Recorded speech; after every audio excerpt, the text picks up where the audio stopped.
শেষ অলরেডি, অনেকটাই, শুধু প্রীতিলতাটা বাকি, যে জন্যই আমরা আজকে প্রীতিলতার জন্যই কিন্তু এখানে আসছি। 2 বছর থেকে 1 বছর বাদ দাও, 1 বছর তো করোনায় ও তাহলে আপনার জীবন থেকে বাদ দিতে হবে। 2 বছর তাহলে 3 বছর বলি। সঠিক দেখার পর আসলে পরিবারকে মানুষ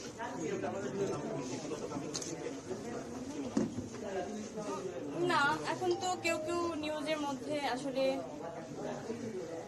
স্বপ্নজাল খ্যাতও বলে, আবার রক্ত খ্যাতও বলে, এবং অনেক সময় ভালোবাসা সুনারী খ্যাত ওই নায়িকা ওইভাবেই মানে ধরা হয়, বলা হয়।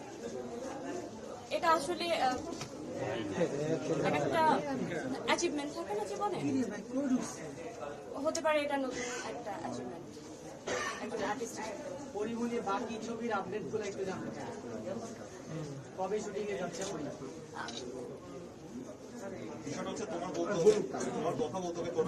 আমরা আসলে গুণিনের জন্য আমি আসলে প্রথমে যাচ্ছি গুণিনের শুটিং করতে, তারপরে এক এক করে যা হবে সব আপনারা অবশ্যই যাবেন। আপু বায়োপিককে যদি ছোট বলেন, বায়োপিক হ্যাঁ, এটা একটু বলেন। বায়োপিকের জন্য সমাজ তো চলেই গেল, সাইন করা, প্রিপারেশন নেওয়া, সব কিছু মিলিয়ে আরেকটু টাইম লাগবে। পদ্মাপুরাণ আক্তারকে মুক্তি পাচ্ছে ডিরেক্টরের, মানে আপনার প্রথম সিনেমা, তার সাথে তার আবার এটা প্রথম সিনেমা। আমার সাথে মনে হচ্ছে এই পদ্মাপুরাণের প্রমোশনে আমি চলে যাই। ওটা আপনি দেখতে যাবেন কিনা?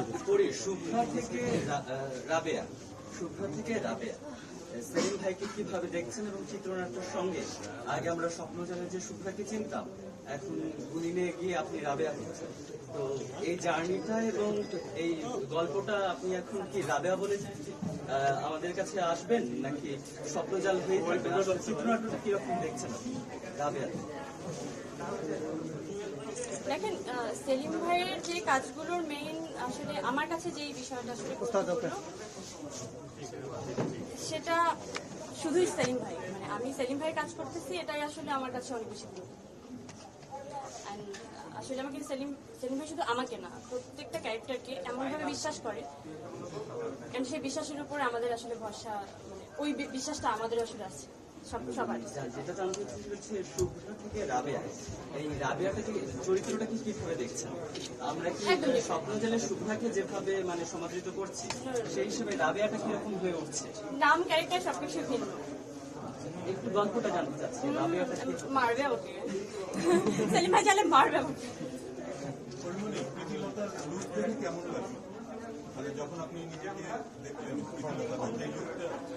সত্যি বলতে আমার সাহসই হয়নি যে আমি আসলে যখন লুকটা আসলে প্রকাশ হলো তখন আমার দেখার জন্য আসলে সাহস হয়নি। আমি অনেকক্ষণ টাইম নিয়েছিলাম দেখতে যে লুকটা আসলে আমার খুব ভয় করছিল, আসলে কি আমাকে ওরকম দেখতে লাগবে, বা আমি যেটা ভেতরে ফিল করি ওটা কি সবাইকে দেখাতে পারবো, কতটুকু পারবো। তো যখন দেখলাম আসলে আপনাদের মতোই আমি আসলে ওই রিয়াকশনটা আমার মধ্যেও ছিল যে এটা আমি, ব্যাপারটা ছিল আসলে।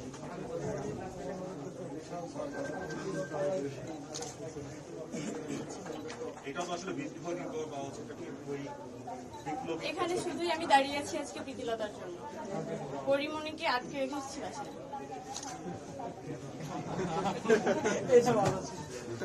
আপু একটা গুঞ্জন রয়েছে যে আপনার নিজের বায়োগ্রাফি, শুধুই গুঞ্জন না, আসলে হতে পারে কখন?